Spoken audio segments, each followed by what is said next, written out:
les gérants, ils ont tout pété cette semaine. Les 3 meilleures performances, les meilleures, hein. Pierre Chang, moins 7,7%. La deuxième meilleure, le célèbre Romain Burdon, moins 11%. Frédéric Rosier, moins 11%, ce qui est une très bonne performance hein, par rapport aux indices qui font 18%.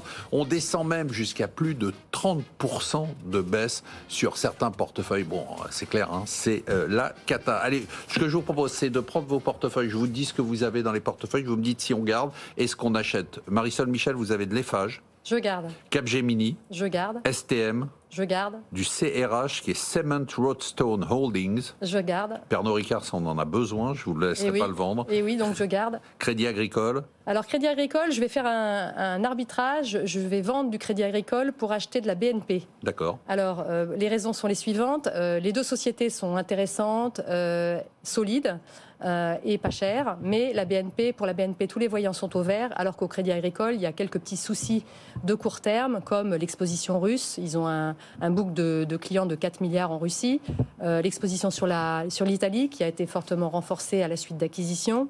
Et puis, ils ont donc Amundi, qui a du mal avec les marchés financiers actuels, et l'assurance vie, qui va moins bien que l'assurance dommage, compte tenu de la hausse des taux. Donc, pour la BNP, on a vendu le Crédit Agricole, on a acheté la BNP, j'explique. La BNP vient de présenter ses chiffres moyen terme, donc les chiffres passés sont extrêmement solides, plus 9% de croissance des bénéfices sur les 3 dernières années, des belles perspectives et une valorisation très attractive.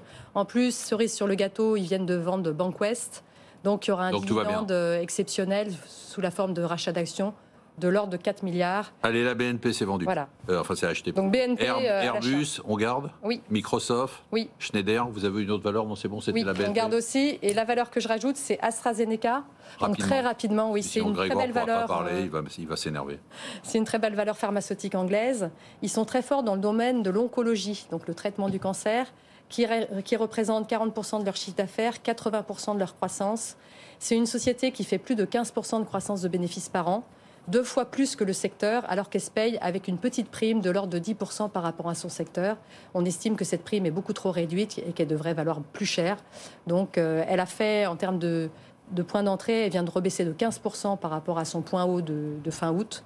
Donc on en profite et on commence à constituer des positions. Grégoire, je vais vous gronder, pas pour la performance qui est par rapport aux indices plutôt pas mauvaise. Par contre, vous avez trop de lignes. Je sais que vous êtes dans le long terme, mais si on va accumuler ça avant 300 000 ans, on aura 18 pages. Alors attendez, je vous donne votre portefeuille, vous me dites ce qu'on fait. On a de l'Altamir, on a du Dassault Systèmes, on a du Wendel, je vais vite, hein, on a du Fontaine... On sort Wendel. On sort Wendel, on a du Fontaine Pajot, on a de l'Athème, Air Liquide, Neoen, OB, Axway, Genoé, vous avez tous les trucs en AY. Hein.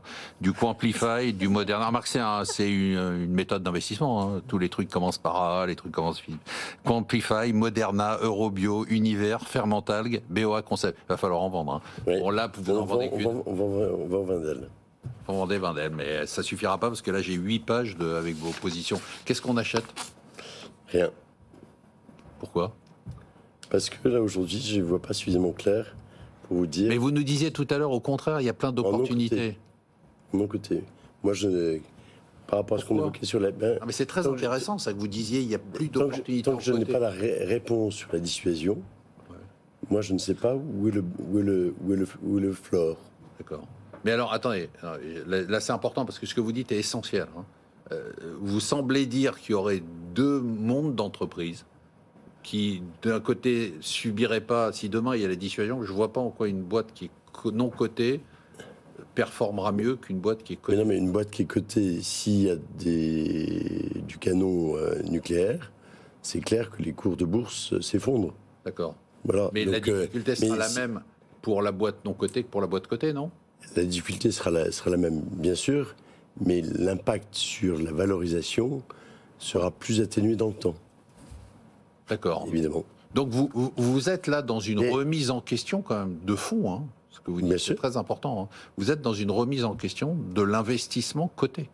Mais attention, ce que vous dites est essentiel. Pardon de dire quelque chose de désagréable. Non. Mais je rappelle quand même qu'il y a un séisme qui s'est produit depuis 10 ans sur l'ensemble du marché.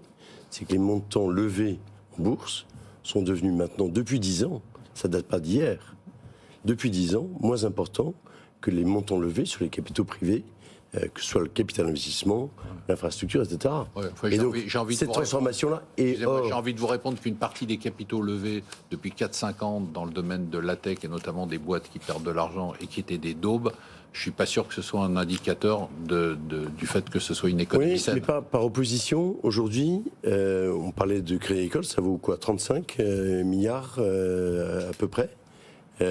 Amazon, ça vaut 1100 milliards. D'accord. Mais Crédit Agricole, ça vaut 6 fois les résultats, comme la BNP. Oui, mais Amazon, ça vaut 100 milliards. Je regrette que vous n'ayez pas eu en face de vous Sébastien Lalvé, parce que là, vous l'auriez vraiment chauffé. On aurait pu faire une émission rien qu'avec votre débat. Merci de nous avoir suivis. Merci à tous nos invités de marque. On se retrouve la semaine prochaine pour une émission. Celle-là était exceptionnelle.